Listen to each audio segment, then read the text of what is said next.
이와 같이 성령도 우리의 연약함을 도와주니 우리는 마땅히 기도할 바를 알지 못하나 오직 성령이 말할 수 없는 탄식으로 우리를 위하여 친히 간구하시느니라. 마음을 살피시는 이가 성령의 생각을 아시나니 이는 성령이 하나님의 뜻대로 성도를 위하여 간구하심이니라. 우리가 알거니와 하나님을 사랑하는 자 곧 그의 뜻대로 부르심을 입은 자들에게는 모든 것이 합력하여 선을 이루느니라. 하나님이 미리 아신 자들을 또한 그 아들의 형상을 본받게 하기 위하여 미리 정하셨으니 이는 그로 많은 형제 중에서 맏아들이 되게 하려 하심이니라.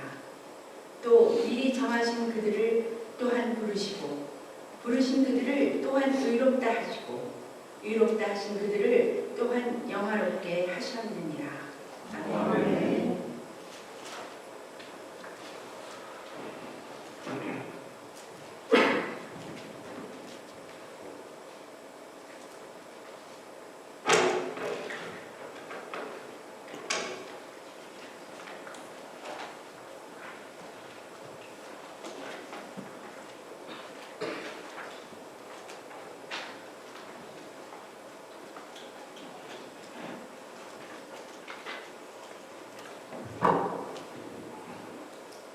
예수님께서 이 지상의 사역을 마치시고 떠나실 때가 가까워지셨을 때 예수님께서는 또 다른 보혜사를 약속하셨습니다.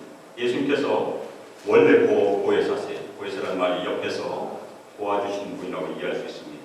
파라클레이토스라는 것은 바로 옆에서 이름을 불러주다 그런 의미를 가지고 있습니다. 그런데 그분이 성령님이십니다. 예수님께서는 우리 성도들을 이 지상에서 예수님을 믿었지만 보아처럼 두지 아니하시고 우리 안에 계시면서 우리를 도와주시도록 그렇게 약속하신 것입니다. 그러면 성령님은 우리를 위해서 어떠한 사역을 하고 계실까? 우리가 신앙생활하면서 하나님과 예수님에 비해서 성령에 대해서는 교리적으로나 신앙적으로 잘 알지 못하는 것이 사실입니다. 그래서 프랜시스 챈이라는 유명한 설교자가 성령에 대해 쓴 책 제목이 잊혀진 하나님, forgotten God이라고 이렇게 썼어요. 성령에 대해서 저희가 고백을 하지만 실제적인 유익을 잘 얻지 못한다는 얘기입니다. 저희가 성령님 하면 보통 가시적인 은사들을 떠올리게 돼요.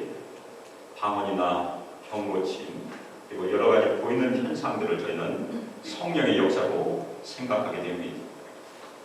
그런데 성령께서는 가시적인 눈에 보이는 것으로만 역사하시는 것이 아니고 보통 쉽게 말씀드리면 두 가지 방법으로 역사하십니다. 하나는 우리 위에 임하세요. 그것이 능력을 주시고 은사를 주셔서 눈에 보이는 일, 하나님께서 우리에게 약속하신 것처럼 예수의 증인이 돼서 증거 일을 하는 것이 위에 임하는 사역입니다. 또 하나는 우리 안에 임하세요. 위에 임하는 것은 모든 사람에게 임하지 않습니다. 그렇지만 안에 임하는 것은 저희가 예수를 믿으면 다 임하는 거죠. 성령께서는 내주하십니다. 우리 안에 살고 계세요. 그래서 우리가 성전입니다. 저희가 개인적으로도 성전이고 모여서도 성전인 이유가 거기에 있습니다. 왜냐하면 하나님께서 친히 우리 안에 성령으로 거하시기 때문에 그래요. 그래서 저희가 로마서에서 성령께서 하신 일이 무엇입니까? 먼저 우리가 하나님의 아들과 딸이 된 것을 증거하세요. 믿어질 수 있는 일이라는 것입니다. 어떤 때 보면 예수님을 믿고 싶어도 믿지 못하는 사람들 만나게 돼요. 아무리 믿으려고 해도 안 믿는 사람이 있습니다. 그것은 성령께서 아직 역사하지 않으셔서 그래요. 또 하나는 요한복음은 우리를 진리 가운데로 인도하세요. 저희가 성경을 읽고 성경을 이해하고 하나님의 뜻 가운데로 걸어갈 수 있는 것이 성령의 사역입니다. 그래서 저희가 조명이라고 불러요. 일루미네이션. 성경 말씀을 불신자들도 읽을 수 있어요. 하지만 불신자들은 진리 가운데로 다다리기가 쉽지 않다는 것입니다. 왜냐하면 성령께서 역사하지 않기 때문에 그래요. 또 하나는 우리를 거룩하게 하는 예수님 닮아가는 모습으로 인도하시는 성화의 사역을 하십니다. 저희가 몇 주 동안 살펴본 것은 성화의 사역에 저희가 실제적으로 무슨 일을 하는가. 육신대로 살면 반드시 죽을 것이로되 그러나 영으로서 성령의 도우심으로 성령의 능력으로 몸의 행실을 죽이면 살리라. 그것이 성화의 사역이에요. 지난주 말씀에서는 인내로서 끝까지 견뎌라. 소망으로 견뎌라. 그 말씀을 했습니다. 그것은 다 우리가 하는 일이에요. 그러면 하나님께서는 성령께서는 이 지상에서 고난받는 성도들을 위하여 무슨 일을 하시는가가 오늘 말씀입니다. 저희가 간혹 성령 받기를 기도해요. 성령의 은사를 받기를. 저도 기도합니다. 계속 기도해요. 그런데 성령의 은사, 우리 위에 임하는 성령의 은사는 직접적으로 저희를 거룩하게 하진 않아요. 그 단적인 예가 고린도 전서입니다. 저희가 은사의 많은 목록을 알 수 있는 것이 고린도 교회 때문에 알고 있어요. 많은 은사는 있었지만 많은 문제가 있었던 교회가 고린도 교회입니다. 저희가 신앙생활 하다 보면 은사를 가진 사람들 중에 문제가 있는 성도들을 만날 때가 있어요. 특별히 교만한 성도를 많이 만나요. 자기가 다른 일반 성도들보다 더 영적으로 뛰어나다고 생각하는 사람도 있습니다. 그것은 이 거룩하여짐과 거리가 멀다는 것입니다. 따라서 이 거룩하여진 것, 성화는 저희가 인생 전체를 통해서 성령과 동행하는 과정이 즉시 이루어지지 않습니다.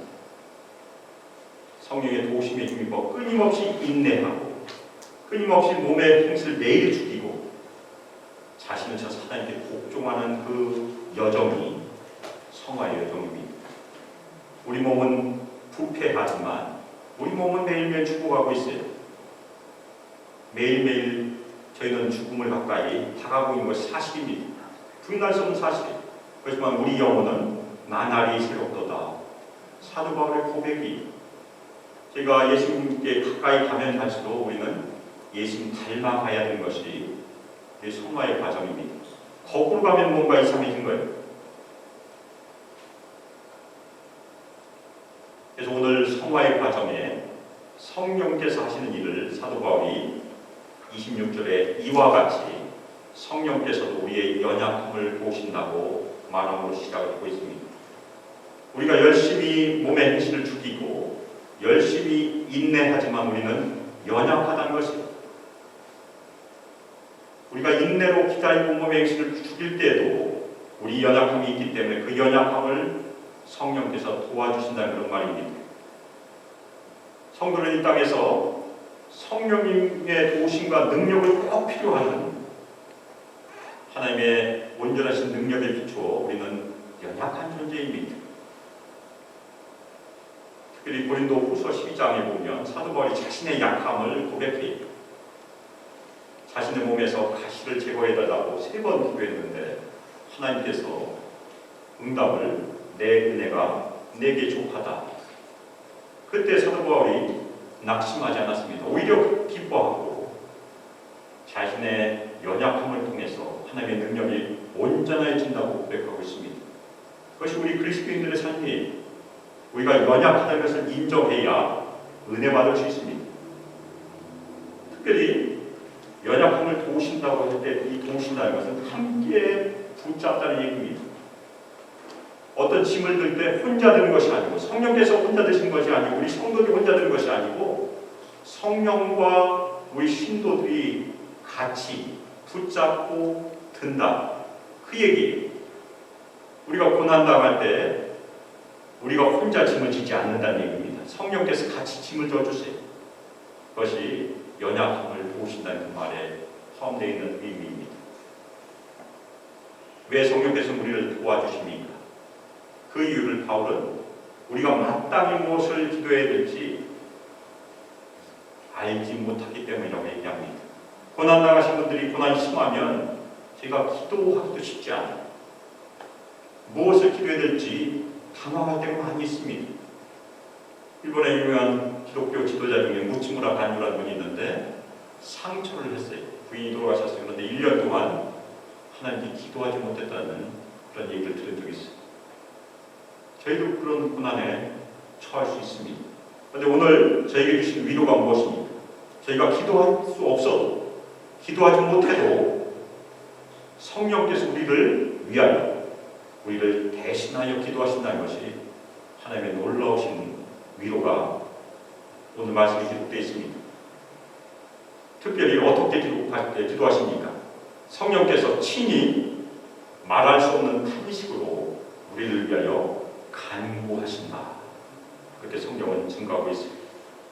말할 수 없는 이 탄식한 것은 사람의 말로 형용할 수 없는 탄식입니다. 우리 인간의 언어가 아니고 하나님과 성령 하나님끼리의 교제의 언어로 탄식으로 우리를 위해서 기도하신다는 그런 약속의 말씀입니다. 특별히 성령께서는 어떻게 기도하시겠습니까? 기도하기도 힘든 우리 성도들 삶 가운데 위로를 하나님께서 주시고 특별히 하나님의 뜻이 이루어지기를 간절히 영원함으로 사랑으로 기도하신 것이라고 저희가 믿을 수 있습니다. 저희가 기도를 잘하거나 잘못하거나 크게 걱정할 필요가 없어요. 어떤 때는 기도하기 힘들면 하나님께 저 기도하기 힘들어요. 그렇게만 기도하셔도 된다는 얘기입니다.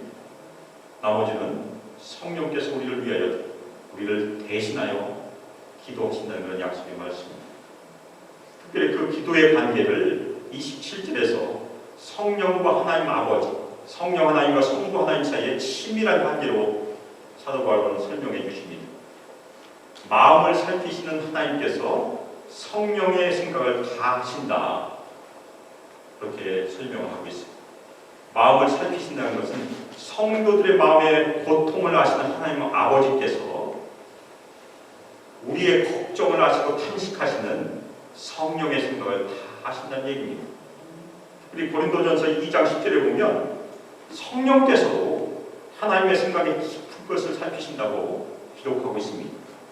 성부 하나님도 성령의 하나님의 생각을 다 아시고 성령 하나님께서도 성부 하나님의 생각의 깊이를 다 아시고 하나님 아버지는 우리의 마음 깊이도 우리보다 더 잘 아세요.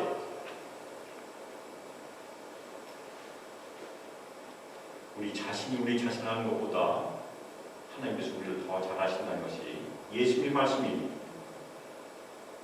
그렇기 때문에 성령께서는 우리 마음의 고통을, 우리 마음의 슬픔을, 우리 마음의 상실감을 하나님께 직접 알고 간구하실 수 있다. 그렇게 말씀하고 있습니다.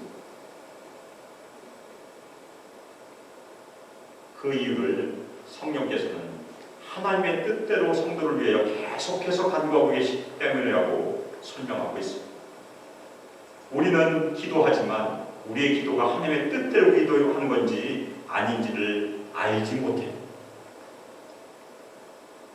우리의 기도 중에 많은 부분은 하나님의 뜻에 어긋난 기도도 있을 것입니다. 그렇지만 그것과 상관없이 우리가 어떤 기도를 했더라도 성령께서는 하나님의 뜻 가운데 하나님의 뜻에 합당하게 우리를 위하여 계속해서 간구하시기 때문에 우리는 이 땅에서 위로를 받을 수 있는 것입니다.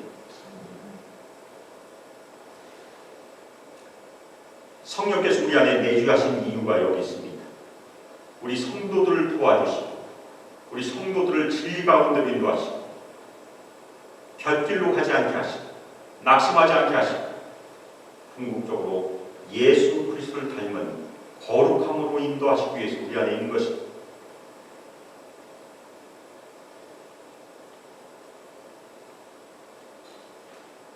우리가 말할 수 없는 고통 가운데 있을 때가 있습니다.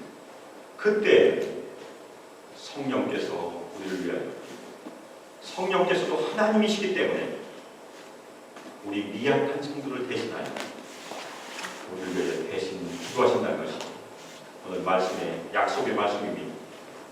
그런데 성령께서만 우리를 위하여 간구하신 분이 아니세요. 히브리서 7장 25절에 의하면 예수님께서 우리를 위하여 간구하십니다.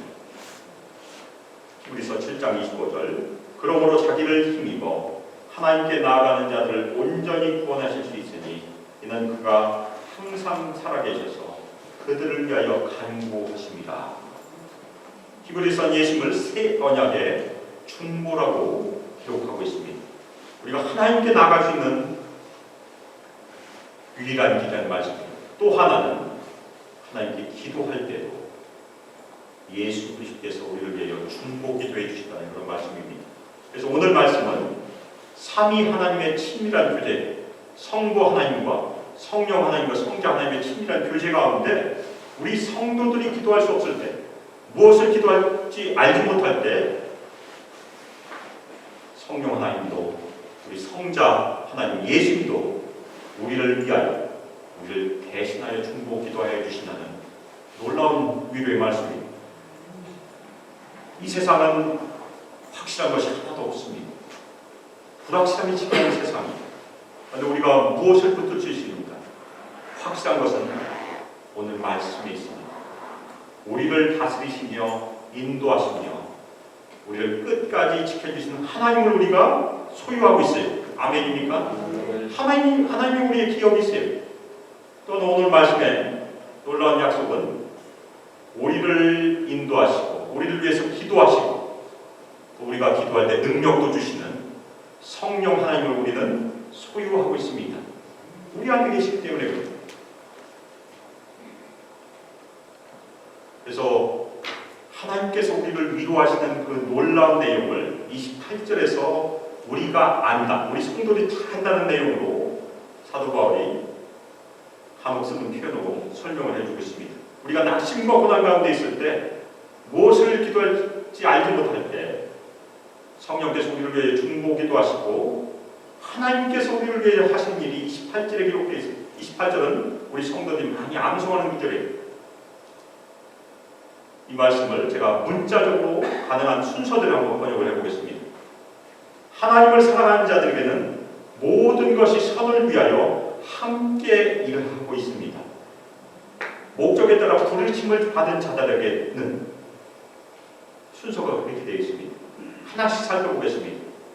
먼저 이 진리는 하나님을 사랑하는 자들, 하나님께 순종하는 자들에게 해당되는 진리예요. 먼저 불신자들에게 해당되지 않습니다. 그리고 하나님께 불순종한 신자들에게도 해당되지 않는다는 것입니다. 하나님을 계속해서 사랑하는 자들에게는 우리가 이 땅에서 당하는 고난들, 모든 일들이 함께 일을 하고 있어요. 무엇을 위해서? 선을 위하여. 이 선은 유익입니다. 이 유익은 지난주 말씀에서 보면 마지막 때 우리가 경험할 부활의 영광을 의미합니다. 그런데 거기에서 그치지 않아요. 이 지상에서 우리가 경험할 수 있는 유익도 포함이 됩니다. 하나님을 사랑하는 성도들에게는, 하나님께 순종하는 성도들에게는 인생의 모든 고난과 일들이 성도들의 유익을 위하여 일을 지금 하고 있어요. 아멘입니까? 우리 인생에서 경험한 많은 고난들, 육신적인 질병, 상실, 그 포함한 모든 일들, 그것이 궁극적으로 우리들의 유익을 위해서 일을 하고 있다는 얘기입니다. 그러면 그 모든 일이 저절로 일을 하고 있는가? 그렇지 않아요. 모든 일들이 일하고 있는 그 뒤에는 하나님께서 계세요. 그래서 영어 번역 중에 New American Standard Bible, NASB는 우리말로 바꾸면 이렇게 번역을 합니다. 하나님은 모든 것을 하나님을 사랑하는 사람들에게 선을 위하여 함께 일하게 하신다. 누가 이 모든 일을 지휘하십니까? 하나님께서 하신다는 것입니다. 우리 인생에 당하는 고난과 역경, 약함과 질병, 슬픔과 상실 모든 어려움을 하나님께 우리 성도들의 유익을 위해서 제목으로 지금 사용하고 계신다는 얘기입니다. 버릴 것이 아무것도 없다는 얘기입니다. 우리에게는 나쁜 것과 선한 것이 존재하지만, 싫은 것과 좋은 것이 존재하지만 하나님께서 그것을 다 아우러서 우리의 유익을 위해서 사용하신다는 얘기입니다. 맨 마지막에 등장하는 것은 무엇입니까? 목적에 따라 부르심을 받은 자들. 그것은 하나님을 사랑하는 자들과 똑같은 말입니다. 논리적으로 맨 뒤에 있는 것이 앞서요. 우리는 하나님의 목적을 위해서 이 땅에서 부르심을 받은 존재들입니다. 이미 부르심을 받았어요.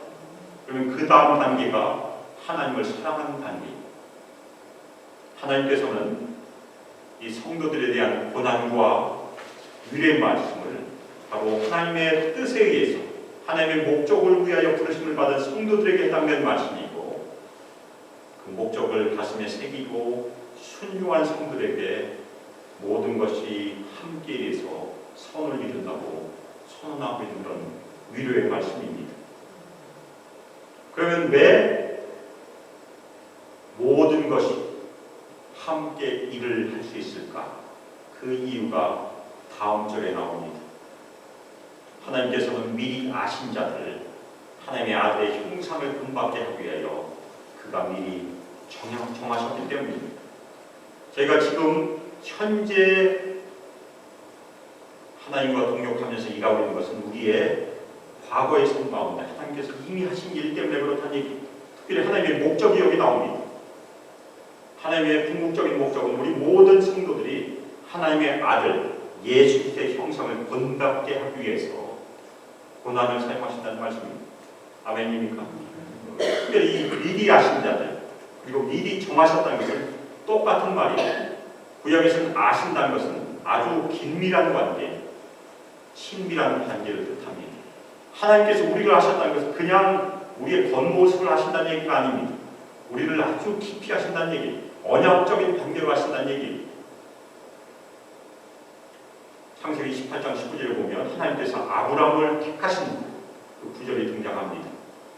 내가 그로 그 자식과 건축에게 명하여 여호와의 도를 지켜 의와 공도를 행하게 하려고 그를 택하였나니 나 여호와가 아브라함에게 대하여 말한 일을 이루려 함이니라. 이 선택하심, 하나님께서 하나님의 뜻 가운데 선택하심이 바로 미리 하심이고 미리 정하심이라는 얘기입니다. 새 언약, 우리 시작의 백성들에게도 동일한 것이 적용이 돼요. 미리 하심과 미리 정하심은 하나님의 특별한 사랑으로 우리를 구원하시려고 택하심을 의미합니다. 왜 하나님께서 우리를 미리 하시고 미리 정하셨습니까? 그것은 바로 하나님의 아들 예수 그리스도의 형상을 본받게 하기 위해서 우리를 미리 하신 것입니다. 이 형상은 이 지상의 삶에서는 십자가의 죽으심, 그리고 그리스도의 고난을 의미합니다. 그리고 궁극적으로 예수 그리스도의 부활의 영광을 의미합니다. 우리의 소망은 예수 그리스도의 부활의 영광에 참여하는 것이라고 지난주 말씀에서 같이 살펴보았습니다. 하지만 이 지상의 삶에서는 그것을 우리가 바라고 인내하면서 바로 예수의 십자가의 죽으심과 고난에 동참하는 것이 바로 형상에 참여하는 일입니다. 고난 없는 영광을 제시하는 것은 하나님의 계획이 절대 아니에요. 그래서 사탄의 계획입니다. 사탄이 예수를 시험할 때 천하 만국과 그 영광을 보여주고 뭐라고 유혹했습니까? 내게 절하면 이 모든 것을 너에게 줄 것이다. 십자가를 피해서 나에게 절하라는 얘기입니다. 예수께서 그것을 거절하셨습니다. 그런데 많은 교회가, 많은 성도들이 이 사탄의 유혹에 넘어가고 지금도 넘어가고 고난 없는 영광을 추구하고 있어요. 눈에 보이는 영광. 그것은 신비로에 불과합니다. 안개에 불과합니다. 마지막 때는 다 사라질 것들입니다. 우리가 이 땅에서 꼭 지켜야 될 말씀은 마지막 때 부활의 영광에 참여하기 위해서는 우리도 고난을 통과해야 되는 그 말씀입니다. 우리가 고난을 통과하게 되면 우리는 궁극적으로 예수 그리스도의 형상에 참여하게 될 것이고, 그때는 예수님께서는 많은 형제 자매들 중에서 맏아들이 될 것이라고 말씀하고 있습니다. 이 맏아들이라는 것은 골로새서에도 등장하는 처음 난이라는 말과 똑같습니다. 그것을 구약에서 보면 이스라엘을 의미하고 있습니다. 대표자. 그래서 예수님께서는 먼저 부활의 첫 열매가 되신다는 것이 맏아들의 의미입니다. 우리 모두가 다 같이 부활할 것이고 그때 예수님께서는 부활의 첫 열매가 되시고 당연히 우리가 하나님의 아들과 딸이니까 맏아들이 되는 것은 당연해질 것입니다. 바로 이 일을 이루는 하나님의 계획을 30절에서 사슬처럼 얘기합니다. 이것을 그래서 저희가 복음의 황금사시라고 불러요. 네 가지 선언이 꼬리에 꼬리를 물고 사슬처럼 잘 연결되어 있습니다. 미리 정하신 그들을 그가 또한 부르시고 그가 부르신 그들을 그가 또한 의롭다 하시고 그가 의롭다 하신 그들을 그가 영화롭게 하셨습니다. 아멘. 네 가지가 등장합니다. 미리 정하셨어요. 이것은 아주 오래전에 일어난 일이에요. 우리가 태어나기도 전에 일어난 일이에요. 그것을 에베소서 1장 4절에서 창세전에 하나님께서 하늘과 땅을 창조하시기 전에 우리 성도들을 그리스도 안에서 택하셨다고 표현하고 있습니다. 에베소서 1장 4절 곧 창세전에 그리스도 안에서 우리를 택하사 우리로 사랑 안에서 그 앞에 거룩하고 흠이 없게 하시려고 이것이 미리 정하셨다는 얘기예요. 우리가 예수를 믿기 전에 이미 우리 생명을 미리 정하시고 택하셨다는 그런 말씀입니다. 다음으로는 우리를 부르셔서 이것은 가까운 과거입니다. 우리 성도들이 복음을 듣고 예수를 믿었었던 그 이유가 여기 있습니다. 하나님께서 은혜로 우리를 부르셨어요. 그래서 우리는 그 은혜에 반응하고 예수 그리스도를 회개함으로 믿을 수 있었습니다. 그것을 우리가 유효적인 부르심이라고 불러요. 그래야 예수를 믿을 수 있습니다. 그 다음은 의롭다 하시는 사건입니다. 우리가 예수를 믿으면 하나님께서 선언하세요. 너는 더 이상 죄인이 아니다. 너는 무죄야. You are not guilty. 그것이 의롭다 하심이라는 선언입니다. 여기까지가 이미 이루어진 일이에요. 맞습니까? 그 다음 일이 영화롭게 하실 것이다라고 해야 될 텐데 사도 바울은 그렇게 안 했어요. 영화롭게 하셨다입니다. 과거에 일어난 일로 기록을 했어요. 이 다음에는 당연히 미래의 일입니다. 우리 몸이 부활하여 그리스도의 부활의 영광에 참여한 미래의 일인데도 불구하고 사도 바울은 이미 일어난 일로 기록했습니다. 왜 그렇게 했습니까? 하나님께서 이미 작정하신 일이라는 것입니다. 하나님께서 미리 정하셨고 미리 아셨고 이미 부르셨고 이미 의롭다 하셨으면 하나님의 작정 가운데는 이미 영화롭게 하셨다는 사실입니다. 하나님께서 미리 정하셨고 우리를 부르셨고 의롭다 하셨고 영화롭게 하셨습니다. 아멘입니까? 그것을 빌립보서 1장 6절에서 성도의 삶에서 구원의 일을 시작하신 하나님께서 그리스도의 날까지 이루실 것이라고 그렇게 표현을 하고 있습니다. 우리 성도들은 이 일에 대해서는 수동적입니다.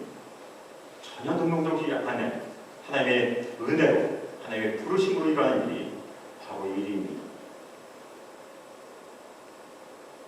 하나님께서는 우리 성도들을 은혜 가운데 불러주셨어요. 그 목적은 우리 모든 성도들이 마지막 때 예수님을 만날 때 예수님의 형상을 담도록 불러주신 것입니다. 그것을 위해서 창세전에 우리를 미리 정하셨고 미리 택하셨고 우리 이름을 다 불러주셨습니다. 그리고 우리가 예수님을 믿게 하시고 의롭다 선언하셨습니다. 그 다음에 하나님의 작정 가운데 분명히 하나님의 약속대로 우리를 영화롭게 하실 것입니다. 이것은 하나님께서 하신 일이에요. 그럼 우리 성도들은 가만히 있으면 되나? 그렇잖아요. 저희가 이미 살펴봤던 것처럼 우리 성도들이 적극적으로 현재 참여하는 일이 바로 성화의 참여입니다. 그 참여는 의롭다 하심과 영화롭게 하심 사이에 있어요. 하나님께서는 과거로 작정하셨다고 표현한 것을 우리는 현재로 참여하는 것입니다. 그런데 우리의 참여가 하나님의 작정을 바꿀 수 있겠습니까? 없겠습니까? 없어요. 하나님께서는 하나님의 뜻 가운데 반드시 이루실 것입니다. 경건한 신자라면 바로 이 29절 30절의 말씀을 가슴에 새기고 순종하고 성화하고 참여해야 된다는 그 말씀입니다.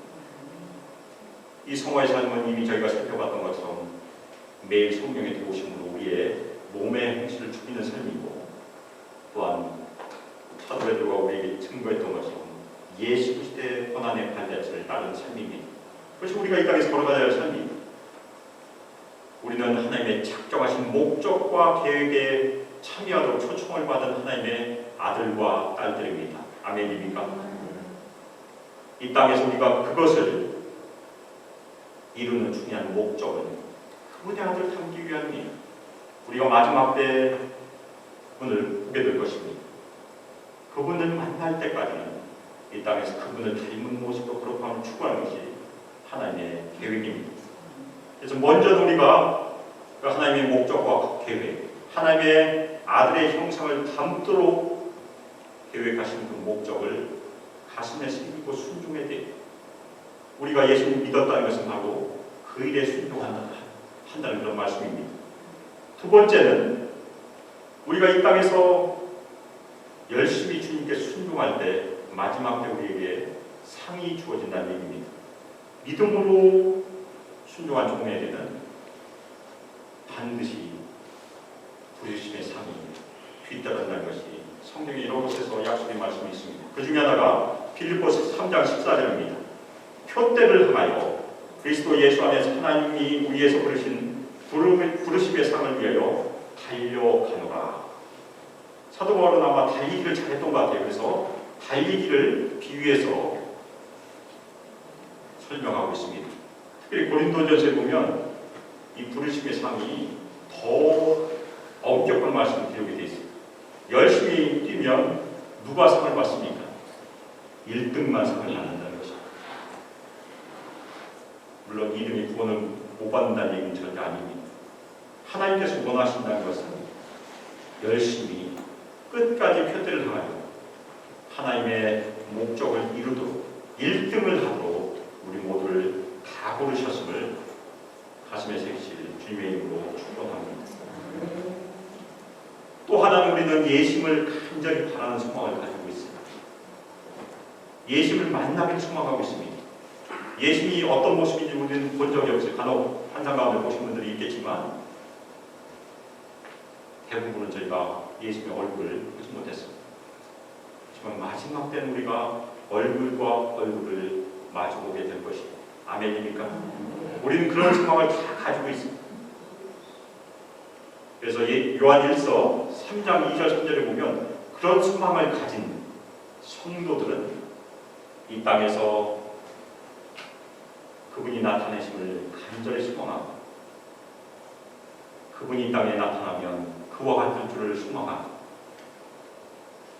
예수님께서 깨끗하신 같이 우리도 깨끗하게 한다고 그렇게 기록을 하고 있습니다.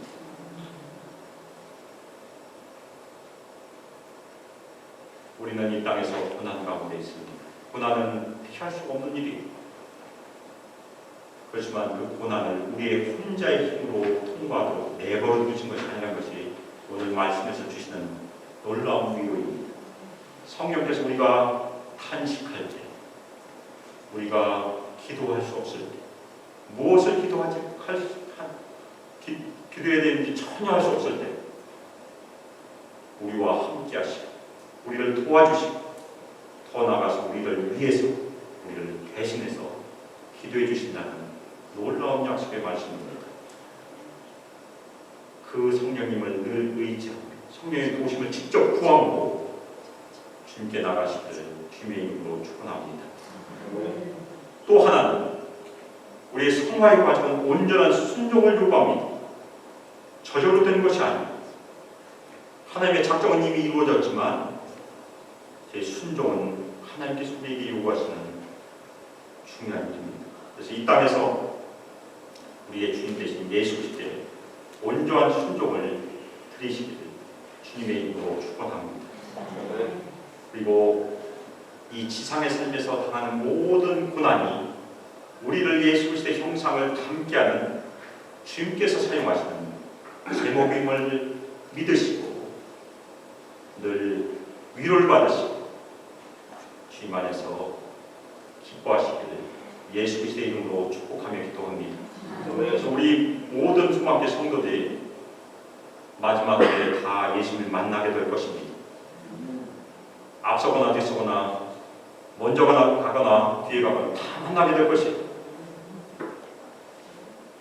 예수님을 만날 때 예수님께서 착하고 충성된 종아 그렇게 부르신 그 부름을 다 들으시길 주님의 이름으로 축원하며 예수님께서 얘기하신 상을 다 받으시길 예수 그리스도의 이름으로 축복하며 기도합니다. 이 시간 합심해서 기도하실 때 오늘 성령께서 말할 수 없는 탄식으로 우리를 위하여 기도하신다는 그 말씀을 같이 살펴보았습니다. 그리고 하나님께서는 우리가 당하는 고난 모든 일을 우리를 위하여 선을 이루도록 모든 일을 뒤에서 지휘하고 계신다고 저희가 같이 살펴보았습니다. 우리 인생의 고난 가운데 우리가 기도할 수 없을 때 어떤 말을 할 수 없을 그 고난 가운데서도 성령께 의지하게 저희를 도와주시고 성령의 도우심도 계속해서 예수를 닮아가는 삶, 순종하는 삶, 상을 향하여 달려가는 삶을 살 수 있도록 저희 모두를 위로하여 주시고 사용하여 주시는 시간 합심해서 기도하겠습니다. 기도하겠습니다. 지금은 주 예수 그리스도의 은혜와 하나님의 사랑과 성령 하나님의 놀라운 교제와 능력이 이 땅에서 우리를 미리 정하시고 우리를 미리 하시고 우리의 이름을 불러주시고 우리를 이미 의롭다 하시는 하나님의 은혜를 늘 감사하고 마지막 때에 예수 그리스도 아래의 영광에 참여할 것도 하나님께서 작정하셨음을 믿고 신뢰하고 이 땅에서 늘 예수 그리스도의 형상을 담기를 소망하며 순종하기를 결단하는 저희 수많은 성도들을 위해 함께하기를 주 예수 그리스도의 이름으로 축복하며 기도합니다. 아멘.